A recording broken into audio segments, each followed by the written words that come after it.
ಅದರಲ್ಲಿ 20-30 ವೈರಲ್ ಮೆಟೀರಿಯಲ್ಲೇ ಇದೆ. ಒಂದು ನಂದೊಂದು ಅಂದರೆ ನನಗೆ ಫಸ್ಟು ಆ್ಯಕ್ಟಿಂಗಲ್ಲಿ ಗುರ್ತಿಸ್ಕೊಬೇಕು ಅನ್ನೋ ತುಂಬ ಆಸೆ ಇದೆ. ಈಗ ಆಯಿತು ಮೂವಿ, ಇದಾದ್ಮೇಲೆ ಬ್ಯಾಕ್ ಟು ಬ್ಯಾಕ್ ಆಲ್ಬಮ್ಸ್ ಬಿಡ್ತೀನಿ.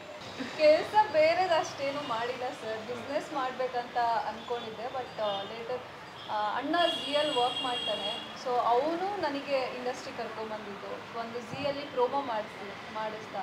ಅದಾದಮೇಲೆ ನನಗೆ ಅನ್ನಿಸ್ತು ನನಗೆ ಆ್ಯಕ್ಟಿಂಗಲ್ಲಿ ತುಂಬ ಇಂಟ್ರೆಸ್ಟ್ ಇದೆ, ಐ ಕ್ಯಾನ್ ಗೋ ಅಂತ. ಅದಾದಮೇಲೆ ನಮ್ಮ ಇಡೀ ಶೂಟಿಂಗ್ ಥ್ರೂಔಟ್ ದ ಶೂಟಿಂಗು ಸಕ್ಕತ್ತಾಗಿ ಫನ್ ಮಾಡಿದ್ದೀವಿ, ಚೆನ್ನಾಗಿ ಮಜಾ ಮಾಡಿದ್ದೀವಿ. ಅವಾಗವಾಗ ಪ್ರ್ಯಾಂಕ್ಸ್ಗಳು ಮಾಡಿದ್ದೀನಿ, ಇಬ್ರಿಗೂ ಕಾಲ ಎಳ್ದಿದ್ದೀನಿ. ಇವ್ರುಗಳು ಸೇರ್ಕೊಂಡು ನನಗೆ ಸರಿಯಾಗಿ ಟಾರ್ಚರ್ ಕೊಟ್ಟಿದ್ದಾರೆ. ಯಾವ ರೀತಿ ಮೇಡಮ್ ಟಾರ್ಚರ್ ಅಂದ್ರೆ? ಅದೇ ನನಗೂ ಗೊತ್ತಾಗ್ತಾಯಿಲ್ಲ ಯಾವಾಗ ಟಾರ್ಚರ್ ಕೊಟ್ಟಿದ್ವಿ ಅಂತ. ಸಾಫ್ಟ್ವೇರ್ ಕಂಪ್ನಿ ಕಾಲೇಜವರು ಒಂದು 18 to 28 ಇಯರ್ಸ್ ಅಂದ್ಕೊಳ್ಳಿ. ಈ ಏಜ್ ಕ್ಯಾಟಗರಿ ಇರೋ ಪ್ರತಿಯೊಬ್ಬರಿಗೂ ಏನು ಸರ್ ನಿಮ್ಮ ಧ್ವನಿ? ಹೌದಾ,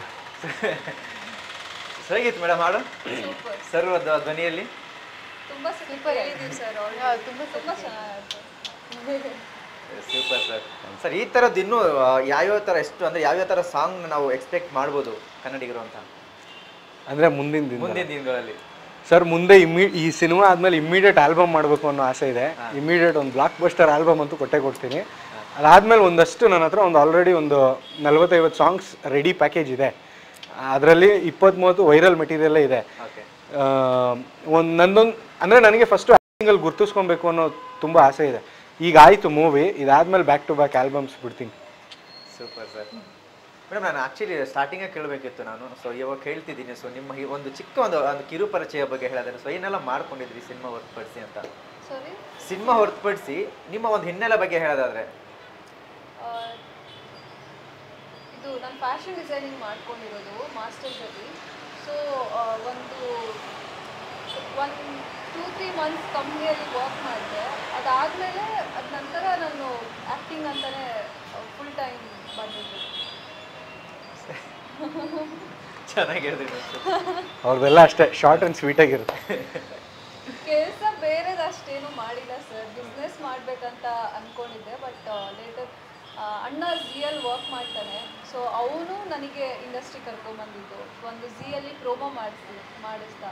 ಅದಾದಮೇಲೆ ನನಗೆ ಅನ್ನಿಸ್ತು ನನಗೆ ಆ್ಯಕ್ಟಿಂಗಲ್ಲಿ ತುಂಬ ಇಂಟ್ರೆಸ್ಟ್ ಇದೆ, ಐ ಕ್ಯಾನ್ ಗೋ ಅಂತ. ಸೊ ಹಂಗೆ ಕ್ಲಾಸಸ್ಗೆ ಸೇರಿಕೊಂಡು. ಅಂದರೆ ಈ ಸೆಳಿತ ಏನಕ್ಕೆ ಚಿತ್ರರಂಗದ ಸೆಳಿತ ಎಲ್ಲಿಂದ ಶುರುವಾಯ್ತು ನಿಮಗೆ ಅಂತ? ಅದೊಂದು ಪ್ರೋಮೋ ಮಾಡಿದ್ರಿಂದ ಅಲ್ಲಿ ತುಂಬ ಇಷ್ಟ ಆಯಿತು ನನಗೆ. ಓಕೆ, ಆ್ಯಕ್ಟಿಂಗ್ ಅಂದರೆ ಹಿಂಗಿರುತ್ತೆ ಗೊತ್ತಿರಲಿಲ್ಲ ನನಗೆ. ಲೈಕ್ ಆ್ಯಕ್ಟಿಂಗ್ ಅಂತ ಒಂದು ಡ್ರೀಮ್ ಅಂತ ಅಷ್ಟು ಏನು ಇಟ್ಕೊಂಡಿರಲಿಲ್ಲ. ಬಟ್ ಅಲ್ಲೊಂದು ಹೋಗಿ ನನಗೆ ಅದು ಎಕ್ಸ್ಪೀರಿಯನ್ಸ್ ಆದಮೇಲೆ ನನಗೆ ತುಂಬ ಇಷ್ಟ ಆಯಿತು. ಇನ್ನೂ ಏನಾದ್ರು ಟ್ರೈ ಮಾಡಬೇಕು, ಎಕ್ಸ್ಪ್ಲೋರ್ ಮಾಡಬೇಕಂತ ತುಂಬ ಇಷ್ಟ ಆಯಿತು. ಸೂಪರ್ ಮೇಡಮ್, ಒಳ್ಳೆಯದಾಗಲಿ ನಿಮಗೆ. Thank you sir. Yes sir, ಇನ್ನು ಆ ಸಿನಿಮಾ ಒಂದು 40-45 ದಿನ ಶೂಟಿಂಗ್ ಅಂತ ಹೇಳಿದ್ವಿ. ಸೊ ಹೇಗಿತ್ತು ಸರ್ ಅವನು ಇಬ್ಬರ ಜೊತೆ ಒಂದು ಅನುಭವ, ಎಕ್ಸ್ಪೀರಿಯನ್ಸು, ಆ ಕಳೆದಂಥ ದಿನಗಳು? ಚೆನ್ನಾಗಿತ್ತು ಸರ್. ಏನಂದರೆ ಸ್ಟಾರ್ಟಿಂಗಲ್ಲೇ ನಾವು 3 ಜನನೂ ಸಿಕ್ಕಾಪಟ್ಟೆ ಕ್ಲೋಸ್ ಫ್ರೆಂಡ್ಸ್ ಥರ ಆಗೋದ್ವಿ. ಅದಾದಮೇಲೆ ನಮ್ಮ ಇಡೀ ಶೂಟಿಂಗ್ ಥ್ರೂಔಟ್ ದ ಶೂಟಿಂಗು ಸಕ್ಕತ್ತಾಗಿ ಫನ್ ಮಾಡಿದ್ದೀವಿ, ಚೆನ್ನಾಗಿ ಮಜಾ ಮಾಡಿದ್ದೀವಿ. ಅವಾಗವಾಗ ಪ್ರ್ಯಾಂಕ್ಸ್ಗಳು ಮಾಡಿದ್ದೀನಿ, ಇಬ್ರಿಗೂ ಕಾಲ ಎಳ್ದಿದ್ದೀನಿ. ಇವ್ರುಗಳು ಸೇರ್ಕೊಂಡು ನನಗೆ ಸರಿಯಾಗಿ ಟಾರ್ಚರ್ ಕೊಟ್ಟಿದ್ದಾರೆ. ಯಾವ ರೀತಿ ಮೇಡಮ್ ಟಾರ್ಚರ್ ಅಂದ್ರೆ? ಅದೇ ನನಗೂ ಗೊತ್ತಾಗ್ತಾಯಿಲ್ಲ ಯಾವಾಗ ಟಾರ್ಚರ್ ಕೊಟ್ಟಿದ್ವಿ ಅಂತ. ಸರ್ ಇವ್ರು ಮಾಡೋ ಅವತಾರಗಳನ್ನ ಟಾರ್ಚರ್ ಅಂತ ಹೇಳ್ತಾರೆ ಅನ್ನೋದು ಇವ್ರಿಗೆ ಗೊತ್ತಿಲ್ಲ ಅಷ್ಟೇ, ಮಾಡಿದೆಲ್ಲ ಅಂತವೇ. ಯಾವ ಥರ ಸರ್, ಹೆಂಗೆ ಯಾವ ರೀತಿ ಟಾರ್ಚರ್ ಅಂದ್ರೆ? ಸುಮಾರಿದೆ. ಫಸ್ಟು ಇವಾಗ ನಿಮಗೆ 40 ನಿಮಿಷ ಕಾಯಿಸಿದ್ರಲ್ಲ ಮೇಕಪ್ಪು, ಹೌದು ಹೌದು, ಆ ಥರ ಕಾಯಿಸೋರು. ಬರ್ಬೇಕಂತ ಮೇಡಮ್ ನಾನು 3 ಟೈಮ್ಸ್ ಹೇಳಿದೆ ಮೇಡಮ್, ಮೇಲೆ ಸೆಟಪ್ ರೆಡಿ ಆಗಿದೆ ಅಂತ. ಆ ಥರ ಡೈಲಿ ಕಾಯ್ತಾ ಇದ್ದೆ ಸರ್. ಓಕೆ, ಅಲ್ಲೇ ಅರ್ಧ ಎನರ್ಜಿ ಡ್ರಾಪ್ ಆಗೋದು. ಸೊ ಈ ಥರದ್ದು ಈ ಥರ ಬೇಡ ಬಿಡಿ ಸರ್, ಸುಮ್ಮನೆ ಬೇಜಾರಾಗ್ಬಿಡ್ತಾರೆ ಹೆಣ್ಮಕ್ಳು. ಏನೂ ಇಲ್ಲ ಹೇಳೋದಕ್ಕೆ. ಒಂದು 2 ದಿನ ಲೇಟಾಗಿ ಬಂದಿರ್ತೀವಿ, ಅದೇ.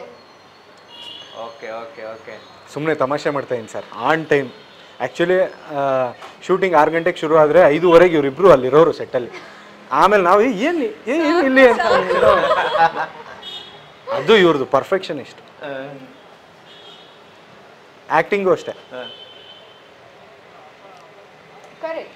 ಅದು ನಿಜ, ಅದು ಸರ್ಕಾಸ್ಟಿಕ್ ಆಗಿ ಹೇಳ್ತಾ ಇಲ್ಲ, ಅದು ನಿಜ. ತುಂಬ ಚೆನ್ನಾಗಿ ಮಾಡಿದ್ದಾರೆ, ಸಿನಿಮಾ ನೋಡಿ. ಸೊ ಅಂದರೆ ಇಲ್ಲಿ ಗೊತ್ತಾಗ್ತಿದೆ ಅಂದರೆ ಚಿತ್ರೀಕರಣ ಸಮಯದಲ್ಲಿ ನೀವು ಎಷ್ಟು ಫನ್ ಮಾಡಿರ್ತೀರಿ, ಎಂಜಾಯ್ ಮಾಡಿರ್ತೀರಿ ಅಂತ. ಸೊ ಆ ಒಂದು ಫನ್ ನಿಮ್ಮ ಒಂದು ಎಂಜಾಯ್ಮೆಂಟ್, ಆ ಕಳೆದಂಥ ಕ್ಷಣಗಳ ಬಗ್ಗೆ ಹೇಳೋದಾದ್ರೆ ಇಡೀ ತಂಡದ ಜೊತೆ ಆಗಿರಬಹುದು. ಫನ್ ಅಂದರೆ ಸರ್ ಫುಲ್ ಫಿಲ್ಮೇ ಫನ್ ಆಗಿತ್ತು, ಒಂದು ಪಿಕ್ನಿಕ್ ಥರನೇ ಇತ್ತು. ಆ್ಯಂಡ್ ಬರೀ ನಾವು 3 ಜನ ಮಾತ್ರ ಅಲ್ಲ, ಇವರು ಸುದರ್ಶನ್ ಅವರು, ಚೇತನ್, ರಕ್ಷಿತ್ ಕಾಪ್ ಅವರು ಇದ್ದಾರೆ, ಅವ್ರ ಫ್ರೆಂಡ್ ಪಾತ್ರ ಪ್ಲೇ ಮಾಡ್ತಿರೋರು. ಸೊ ಅವ್ರ ಜೊತೆನೂ ತುಂಬ ಫನ್ ಆಗಿತ್ತು. ಆ್ಯಂಡ್ ಏನೋ ಒಂದು ಎವ್ರಿ ಡೇ ಏನೋ ಒಂದು ಹೊಸದಾಗಿ ಮಾಡ್ತಿದ್ವಿ, ಕಾಲೇಜ್ ಡೇಸ್ ಥರ. ಮೆಮರೀಸ್ ಎಲ್ಲ ತಿರ್ಗಾ ನೆನಪಾಯಿತು. ಇಲ್ಲ ಓಕೆ, ಸೊ ಮನೆ ಸೀನ್ಸಲ್ಲೆಲ್ಲ ಆ್ಯಕ್ಚುಲಿ ಆ ಶೂಟಿಂಗ್ ಲೊಕೇಶನಲ್ಲೇ ಮಲ್ಕೊಂಡಿದ್ವಿ ನಾವಿಬ್ಬರು. ಆ್ಯಂಡ್ ಇವ್ರ ಜೊತೆನೇ ಕೂಡ ಬಟ್ ಡಿಫ್ರೆಂಟ್ ರೂಮಲ್ಲಿದ್ದರು. ಬಟ್ ಅದು ಕೂಡ ತುಂಬ ಫನ್ ಆಗಿದೆ. ತುಂಬ ಸರ್ ಅದು ಕ್ಲಾರಿಟಿ ಕೊಟ್ಬಿಡ್ತೀನಿ. ಲೊಕೇಶನ್ ಮನೆಯಿಂದ ಸಿಕ್ಕಾಬಿಟ್ಟೆ ದೂರ ಇತ್ತು ಅಂತ ಆರ್ಟಿಸ್ಟ್ಗಳೆಲ್ಲ ಅಲ್ಲೇ ಸ್ಟೇ ಆಗ್ತೀವಿ. ಇವರು ಬೇರೆ ರೂಮಲ್ಲಿ ಇರ್ತಾ ಇದ್ರು, ನಾವು ಬೇರೆ ರೂಮ್. ಕ್ಲಾರಿಟಿ ಕೊಡ್ತೀವಿ sir, thank you.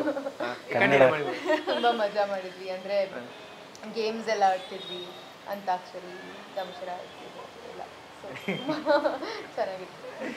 Okay sir, ಇತ್ತೀಚಿನ ದಿನಗಳಲ್ಲಿ ಅಂದರೆ ವಾರಕ್ಕೆ ಸುಮಾರು ಸಿನಿಮಾಗಳು ರಿಲೀಸ್ ಆಗ್ತಿದೆ, ಒಂದು 10-15 ಸಿನಿಮಾ ಬಿಡುಗಡೆ ಆಗುತ್ತೆ.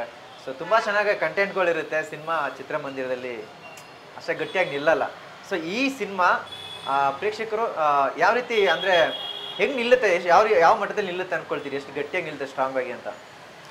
ಸರ್ ಕಂಟೆಂಟ್ ಮೇಲೆ ಸಿಕ್ಕಾಪಟ್ಟೆ ಕಾನ್ಫಿಡೆನ್ಸ್ ಇದೆ.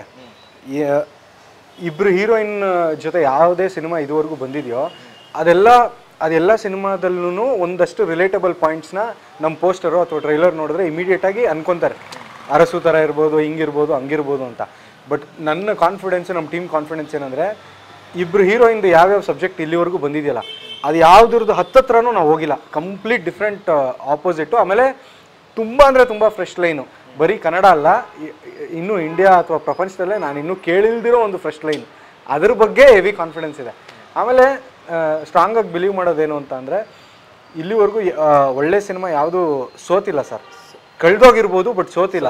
ಸೊ ನಮ್ಮದು ಕಳೆದೋಗ್ಬಾರ್ದು ಅನ್ನೋ ಉದ್ದೇಶದಿಂದ ಪ್ರಮೋಷನ್ನ ಹೆಂಗೆ ಸಿಗುತ್ತೆ ಹಂಗೆ ಎಲ್ಲ ಥರನೂ ಮಾಡ್ತಾಯಿದ್ದೀವಿ. ಬಟ್ ನಿಜವಾಗ್ಲೂ ಒಳ್ಳೆ ಸಿನಿಮಾ. ಒಂದೇ ಒಂದು ಸಲ ನಾನಿನ್ನೂ ಆ್ಯಕ್ಚುಲಿ ಟ್ಯಾಬ್ಲೋದಲ್ಲಿ ಎಲ್ಲ ಕಡೆ ಪ್ರಚಾರ ಮಾಡಬೇಕಾದ್ರೆ ಓಪನ್ ಆಗಿ ಹೇಳ್ತಿದ್ದೀನಿ, ಒಂದೇ ಒಂದು ಸಲ ಟೀಸರ್ ನೋಡಿ.